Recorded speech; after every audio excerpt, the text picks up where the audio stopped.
Cenab-ı amaç yok. Önce resim çalışacak mı? Sen aradasın değil mi? Evet. Söyleyeceğim. Yakın coğrafyamızda iç savaşlar, karışıklıklar vesilesiyle ülkemizde geçen yıllarda devam eden bir düzensiz göç akını olmuştur. Devletimiz düzensiz göç politikalarını en iyi şekilde yönetmek için çaba sarf etmektedir. Bu kapsamda valilik olarak düzensiz göç ve göçmen kaçakçılığı ile ilgili etkin bir mücadele yürüttüğümüzü ifade etmek istiyorum.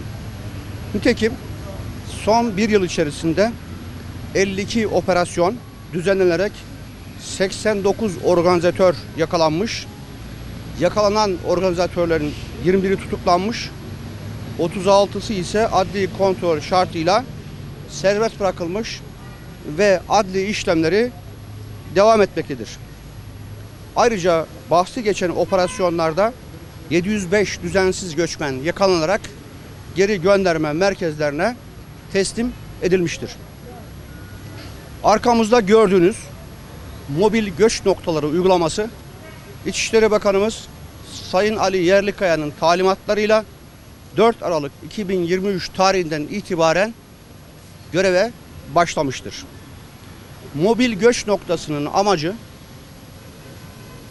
uygulamalarla birlikte düzensiz göçmenleri tespit etmek ve tespit edilen düzensiz göçmenleri de Göksem ve geri gönderme merkezine teslim etmektir.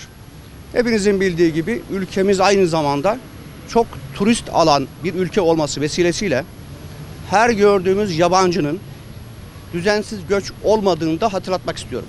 İşte tam da mobil göç noktası uygulamamız turistlerle düzensiz göçü birbirinden ayırarak süratle işlemlerini tamamlamak, eğer ülkemize ziyaret amaçlı ve yasal olarak gelmiş olan turistlerimize teşekkür etmek, düzensiz göçmenleri de işlemlerini, tespitlerini yaparak ilgili kurumlara sevk etmek üzere uygulamaya koyduğumuz güzel ve modern bir uygulama olmuştur.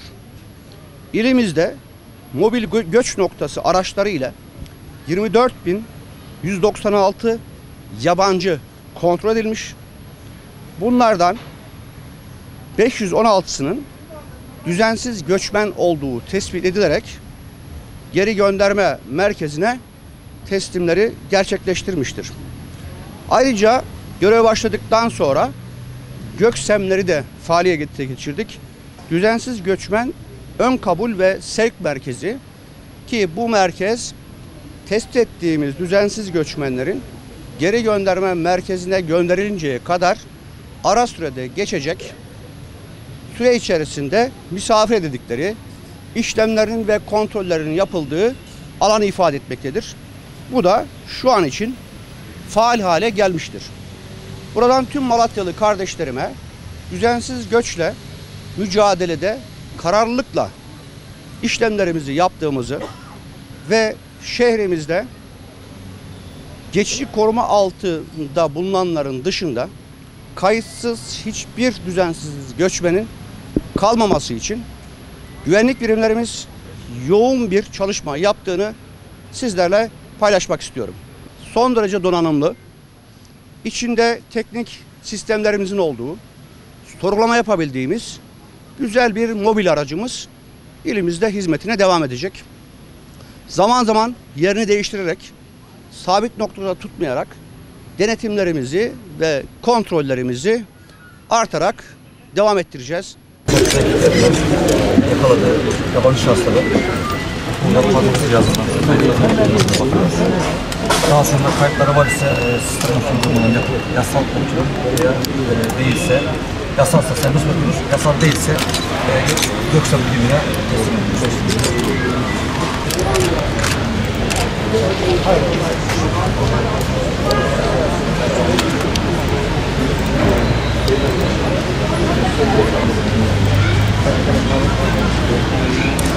Şahıs serbest.